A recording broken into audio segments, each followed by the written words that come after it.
అందరికీ నమస్కారం.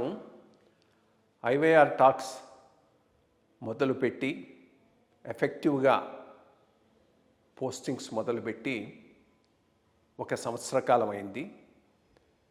ఈ సంవత్సర కాలంలో సబ్స్క్రైబర్స్ బేసు 3,000 నుంచి 33,000 దాకా పెరిగింది. ఐవైఆర్ టాక్స్ను ఆదరిస్తున్న మీ అందరికీ నా ధన్యవాదాలు. భవిష్యత్తులో కూడా ఇదే రకంగా ఐవైఆర్ టాక్స్ని మీరు ఆదరిస్తారని ఆశిస్తూ ఉన్నాను. Thank you. అందరికీ నమస్కారం. ఐవైఆర్ టాక్స్కు స్వాగతం.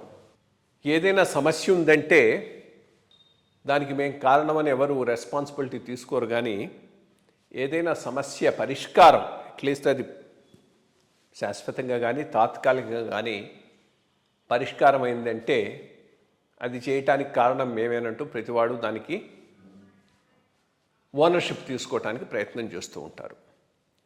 ఈ మధ్య కొత్తగా ఈ పంథాలో ముందుకు వచ్చినటువంటి ఇంకో దేశం చైనా.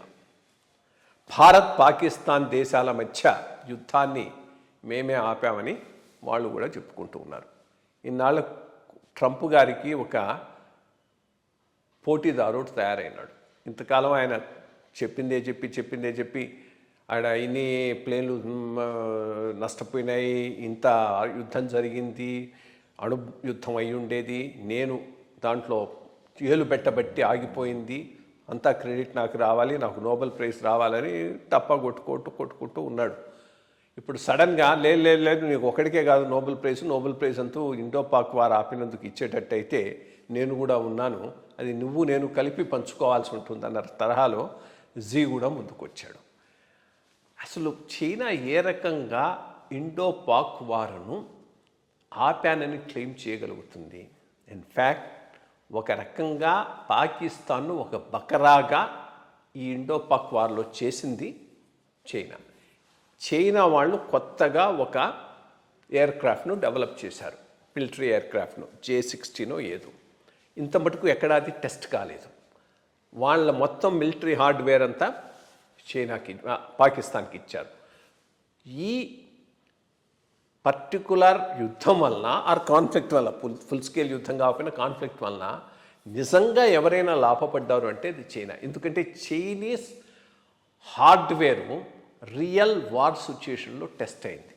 టెస్ట్ కావడం సరే, 1-2 రాఫెల్స్ కొంత డ్యామేజ్ కావటం, ఇంకొద్దిగా 2-3 రోజులు యుద్ధం కనుక కొనసాగి ఉండుంటే రియల్ టెస్ట్ అయి ఉండేది. టెస్ట్ అయ్యి అసలు వాళ్ళు సర్వైవ్ అయి ఉండారా లేదు తెలిసి ఉండేది. ఈ లోపల అందరూ కలిపి దాన్ని ఆపేయటంతో మొత్తం మీద ఏమైంది, ఒక రకంగా మా యుద్ధ విమానాలు రాఫెల్ కన్నా సుపీరియర్ అని చెప్పుకొని మార్కెటింగ్ చేసుకోవడానికి వాళ్ళకు పెద్ద అవకాశం వచ్చింది. సో అటువంటి దాంట్లో మేమే ముందుకు వచ్చి ఆపామని చెప్పటం చాలా హాస్యాస్పదంగా ఉన్నది.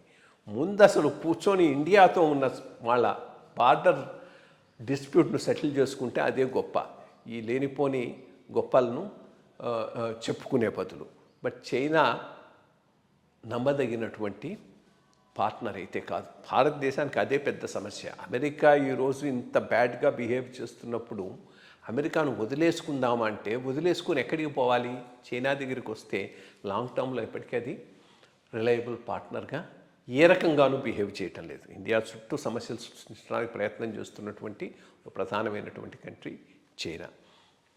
సో మొట్టమొదట బేసిక్గా పాకిస్తాన్ ఒక ఎక్స్పెరిమెంటల్ దేశం అవుతున్నది అమెరికాకు, ఇటు చైనాకు. ఈ 2 ఫోర్సెస్ అక్కడ కంపీట్ అవుతూ ఉన్నాయి.